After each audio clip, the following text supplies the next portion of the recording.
ماشي بقى 456 كده ما خلصتوش كل ده.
في حل بسيط جدا.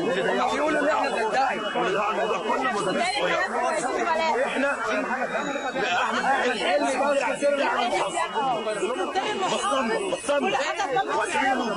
الزميل موجود الناس كلها زميل موجود احنا اخوات يا استاذ انا عايز اقول لك حاجه. هم بيقولوا ان احنا بندعي ان احنا عايزين شغل يمشوا الحرات فاوراقنا يشوفوا احنا بندعي ولا لا. هيلاقونا كلنا من تحت لفوق على علقه الكبش. الجواب بعد 5000 جنيه قدامنا كريم بتاع الشهاده بعد الجواب بتاعتنا وخد العكس بتاعنا وما نعرفش طريقه.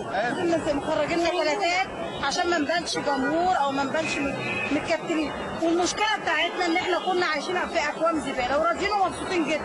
شالونا من اكوام الزباله وقالوا هنرميكم في الجبل. قلنا ما فيش مشكله. حطوا عفشنا على عربيات وقالوا اسماءكم في كشوفات وهتاخدوا ايصالات وتروحوا تستلموا. اللي خد وصل راح لقى شقه وهميه وسكن. واللي ما خدش وصل شكرا لا وصل ولا عفش ولا عربيات مشي.